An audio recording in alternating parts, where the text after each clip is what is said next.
This episode is brought to you by GoDaddy and Gamefly.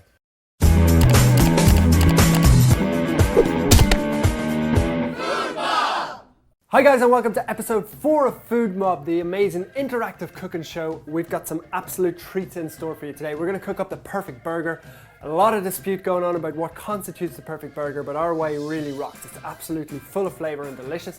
We've also got another trick for you, which is a deep fried Mars bar. I'll say no more, you'll check it out later in the show.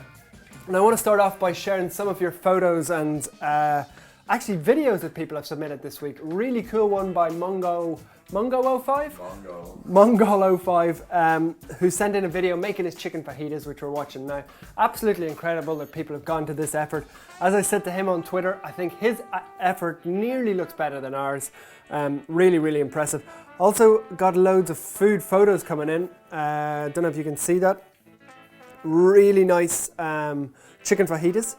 And what people are doing is, because they're much better sort of camera people and they're really into photography, we're seeing some stunning results coming through. A lot of people this week cooking the perfect steak from a couple of weeks ago.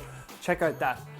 Blow it up. That looks absolutely divine. That was sent in on Flickr by 54626. Great username. Put a lot of thought into that one. And then another one there of the pancakes. Look at those pancakes. Absolutely gorgeous. So you can see a lot of people sending in their interactive requests for recipes, uploading their photos on Flickr. Keep that up, send them in on Twitter. If you want to go to the Facebook page, facebook.com/foodmob, people also submitting their photos there and getting lots of interactive advice. And I'm always here to answer questions. Answered loads of questions this week, particularly on knives actually. A lot of people wondering what sort of knives you should use. Get one all-purpose knife like this, about 40-50 bucks. I like using global knives or Wurstoff. There's lots of different ones. Go onto Amazon, spend 40 or 50 bucks on a knife. Really will make a big difference to your cooking. Perfect burger. Now, asked a few people online what constituted the perfect burger this week. Got about 100 different replies. First thing that obviously needs to go in there is the mince. Ground beef. Let me tell you a little bit about that. Go down to your butcher's. You'll see there's little sort of white flecks in there. What that is that's fat. Key to a good burger is having fat content in there. So about 20-25% fat. Ask your butcher for that. Go out a little bit and spend a little bit extra on the beef because it's really important. It's what makes the burger. We're obviously going to season it. Generous amount of salt. People also in the forums giving out about salt. Quite a lot, especially around the perfect steak recipe. Salt is really, really bad for you. There's no doubt about that. If you have it in a lot of sort of pre-packaged breads, a lot of snacks come loaded with salt. That sort of stuff's really, really bad. If you're making fresh food like this, seasoning up a little bit of beef or a little piece of fish, having a bit of salt in there is not going to kill you. It really does draw out the flavor, makes it super flavor. Don't go over the top on it, but definitely use a little bit of salt. What do you put in your perfect burger, Aaron? What you do, bacon. Just bacon? Yeah, well, and a burger. And a burger. A lot of debate this week about what goes into the perfect burger. Lots of different points of view. Mine's kind of different. I put in a little bit of cheese, okay? Now, you're probably used to getting the cheese on top of the burger, which is very, very nice. But if you add in a little bit of cheese, it's adding a little bit of extra fat content. It's going to melt down into the burger. And believe me, you're in for a real treat when you taste this. I know already from cooking burgers online before that there's going to be a reaction and people are going to say that's completely wrong, you should never do that, you should do it like this, you should add Tabasco, you should add eggs, you should add herbs. I just like to keep it plain. If the meat, make sure you wash your hands by the way. If the meat's really good and really fresh and you get that cheese in there and you get some nice salt and pepper, that's it. I want to taste meat when I have my perfect burger. I don't want to have loads of different flavors in there. I'm in this burger business to get the meat. And if your meat's good enough, that's all you need. So, bring it together. You can see that cheese is sort of spread evenly through it. And that's it. Don't tell me you can't make that at home. Really, really simple and straightforward. Now, shaping them up, generous. Nobody wants a sort of a miserable, tiny little burger. They want a big, generous portion. Something like that. And I want to keep these simple as well. Perfect for the barbecue. A lot of people asking me about the skillet pan that we use. Nice big skillet pan. Quite expensive, that one. I think it was about 50, 60 bucks. Really heavy. Barely able to lift it. but get some great heat in there, and it's an awesome tool to use. Go out and buy one. If you can't do that, pop it on the barbecue, into a normal frying pan, whatever you've got. Now, a little bit of oil in there. As that comes up to a temperature, I'm going to tell you about our first sponsor, which this week is Gamefly. Now, Gamefly is the largest online video rental service and offers you a choice from 6,000 new and classical titles across all consoles and handhelds. With plans starting at $15.95 a month, Gamefly members can rent 1 to 4 games at a time and keep them for as long as they like. And if you guys who want to support the show in a really cool way, go along to gamefly.com/foodmob. That's gamefly.com/foodmob, and you get a load of discounts there, some great offers. Gamefly, for those of you who don't know, probably better for yourself. Aaron, you're a big gamer. Are you playing any games recently? I started playing Fallout 3. It's pretty good. Fallout 3. I only ever really got into sports games. Don't game that much, don't really at the time now, but Fallout 3 sounds like fun. So for somebody like Aaron, instead of going and buying the game, sign up to a service like Gamefly, get them posted out to you, keep them as long as you want. Everybody's a winner. Burgers. That's what you want to know about. See the smoke coming off the pan? That's exactly it. I don't know if you were watching a couple of weeks ago when we cooked the perfect steak. We looked for that real smoking high temperature. So we're just going to pop it in, and now listen. This is the sound you're listening for. If you don't got that sizzle, forget it. So in those go. Now at this stage we're going to lose the chopping board. Very important when you're working with raw meat to sort of get that out of the way, because we're going to start working with vegetables now. So we don't want any cross-contamination. Somebody actually picked us up on the forums on that last week, asking us if we'd left raw chicken on the board. Very well spotted, but we hadn't. We'd actually flipped it, so do be careful with raw meat. Now, as those cook away, we're going to do a little bit of our prep work. So, bread, crucial part of any burger. I want it nice and soft, nice doughy little bat, but I also want it nice and crusty on the outside. So, wherever you find these, make sure you get the right sort of consistency. Just cutting it open. Really surprised by the amount of people who sent in pictures this week. There's a couple of people who sent in pictures of cooking for their mom, young 17-year-old guy, which I thought was absolutely brilliant. He hadn't really cooked much before. He'd gone out, it was Mother's Day, and cooked the perfect steak. Sent in pictures. Can you put those pictures up, Aaron? Send up a picture of the perfect steak, which looks absolutely brilliant. If I could cook like that at 17, I'd be really, really happy. And I'm sure his mom was absolutely delighted. Now, just flipping the burger.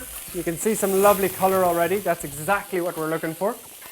So, our bread, finished. I'm going to make a little sauce that I think makes any burger. Now, you don't want to go out and buy complicated sauces. Watch this for a simple sauce. Ketchup.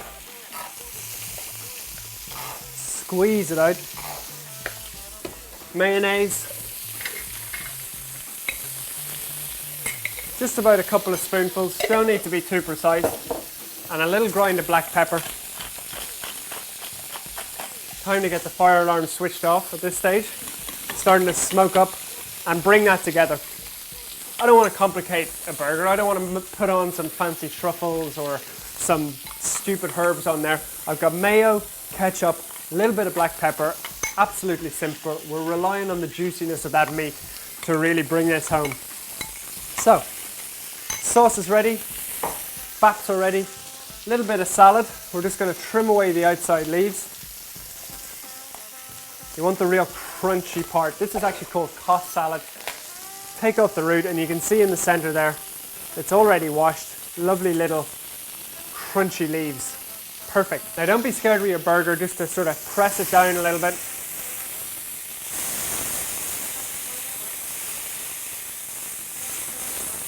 They're going to take about 4 or 5 minutes on each side, flipping them occasionally. We want to get them crispy on the outside and the tiniest little bit of pink running down the center. I don't really like burgers that are really rare or medium rare. I just don't think it really works that well.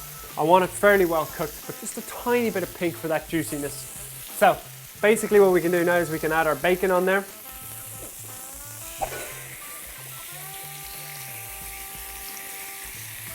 A burger without bacon like me is just, what's the point?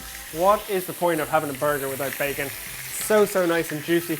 I've gone for this nice sort of thick cut, juicy bacon. You don't want any thin little miserable strips of bacon. You really want some real body to your burger.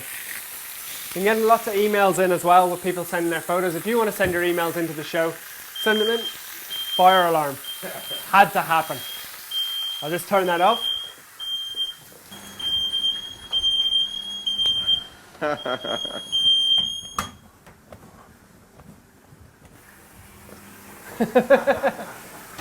I said that we had the fire alarm off, but we didn't. I saw a video that somebody sent us in of them cooking the perfect steaks. Maybe put it up, Aaron, if we can find it. Same thing, fire alarm went off. Don't worry, flap it, get it out of there. Smoke is good. You want that lovely smoky flavour. Neighbours are going to be around in a second to kill us. We'll try and keep them calm by giving them a burger. So, flip your bacon. Looking absolutely delicious. I can just about see you through the smoke. We're not far off now. Another crucial little thing that I like to do is just pop your little burger buns in around the edge. Want them to take on a bit of that smoky texture and just warm the bread up. So we're pretty much ready to assemble now. Nothing complicated here, and I think that's the feedback we're getting. If you're watching this show looking for, you know, fancy sea bass with, you know, truffles and wild mushrooms, wrong show for you. We're doing food that's got 3 or 4 ingredients, super simple, really, really straightforward, that anybody can cook. And I'm surprised, but delighted that tons of people are cooking the food, which is really, really exciting. So, bread getting nice and hot. Generous amount of our sauce. Lovely bright pink colour on that. Couple of bits of salad. Now at this stage, absolutely up to yourself. If you maybe like gherkins, if you like tomatoes, I hate tomatoes, so I'm not going to put them in there. If you like red onions, whatever it is, mix and match the burger up as you see fit. So in that goes.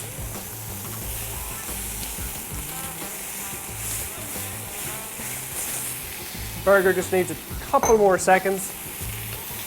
At this stage, I'm actually just going to pop a couple of slices of cheese up on top. And what you'll find is because there's so much heat in that pan sort of melting down, the cheese is just going to melt onto it really nicely.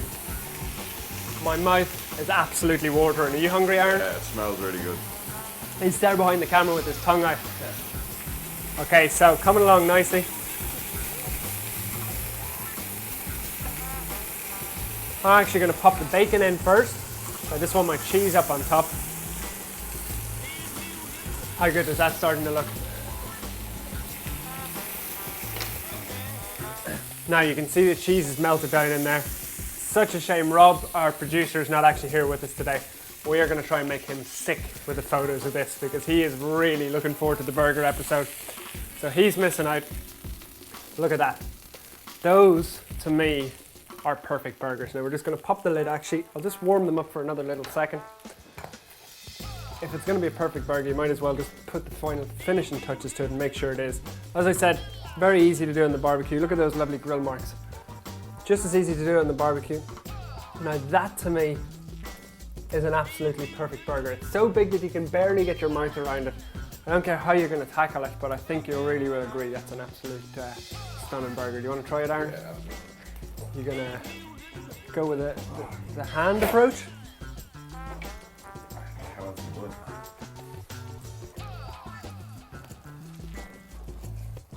Oh my god. Wow.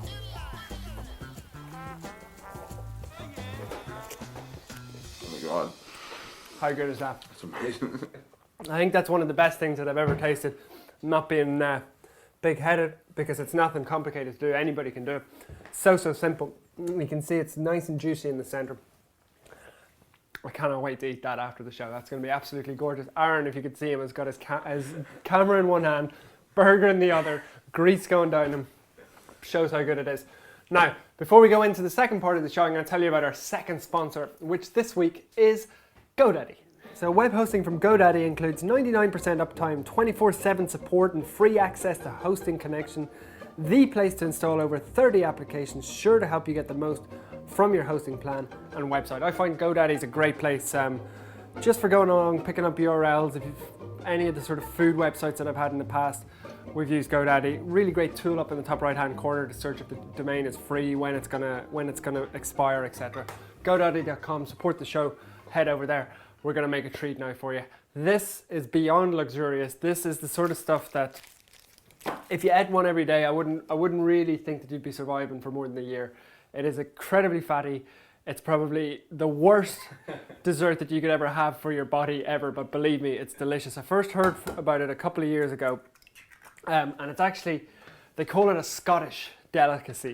It's far from a delicacy, but it is really, really luxurious. There's no doubt about that. It's a deep fried Mars bar, okay?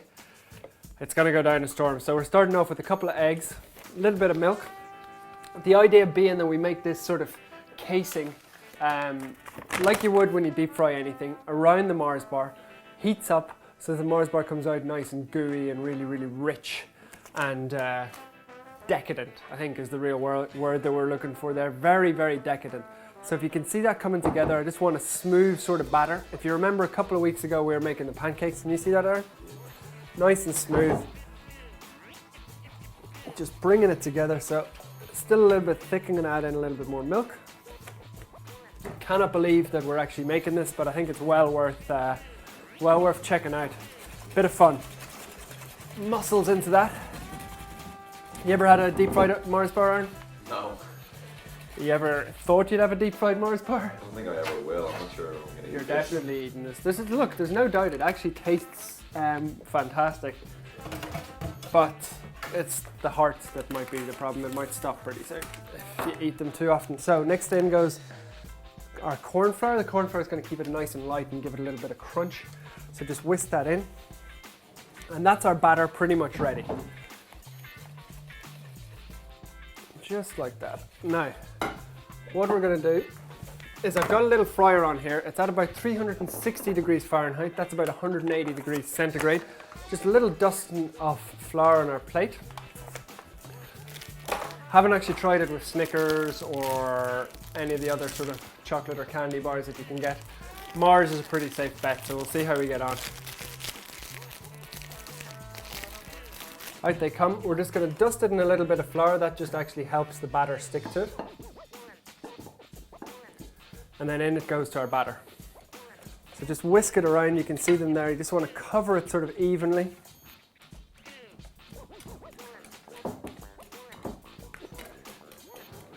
It's actually a tiny little bit too thin, so I'm just going to add in that sort of extra flour from the plate to just make sure that it coats the Mars bar evenly. So just whisk them around. Don't be scared to use your finger. Obviously you've cleaned them at this stage. Now, tricky part, because we're starting to work with hot oil here. So if you can see into the fryer, can you see that, Aaron? Yeah. We just want to pick that Mars bar up and just drop it. But we're going to drop it away from ourselves because we don't want that hot oil sort of splattering back onto ourselves. So in it goes and just drop it away. So if there are any splashes, they're going to go in the other direction. As soon as it goes in, you just want to give it a little shake so it doesn't stick to the bottom. Can't see this taking more than sort of 30-45 seconds. Should be very interesting to see. We've actually got Lauren who's walked in here who, if Aaron doesn't taste it, is going to try it. You excited about the Mars bar? Excited and scared, I think. I think it's going to be a real treat. I think you guys are giving the deep fried Mars bar a bad rap. It's going to be delicious. Just don't have it every day. That's the only thing I will say. So it's been in there for about 30 seconds. Pair of tongs, best way to grab it. Gently fish it out. And it's starting to look absolutely gorgeous. So straight onto our plate. The key here is when I cut it into the center. It's still very hot. I can obviously touch it because I'm used to it. But if I cut straight down the center, you'll see that the Mars is just, oh, it's hot. Just started to melt. Really, really nice and warm. Come and try it, Lauren. Seeing as you guys are a bit scared of it. It looks absolutely gorgeous. Just pick it up. Wow. Good, yeah. Yeah, it's good. Really good. I'm not going to say it's you'll find it in a gourmet restaurant or anything like that, but that is a deep fried Mars bar. Going to be a famous recipe, that one soon. That's pretty much it for this week's show. Remember to send all your recipes in. Talk to us on Twitter. We're on Twitter at foodmob, twitter.com/foodmobtv. I'm always on there. Aaron's on there. Rob's on there answering food questions. We're in the forums quite a lot down below. Again, answering loads of questions. And subscribe on YouTube. Upload your own videos. Interact on Flickr. There's a million ways, all down below, which you can interact with us. Really keen to see your deep fried Mars bars. We're off to finish those burgers because they were absolutely amazing. Thanks for joining us for this week's episode of Food Mob.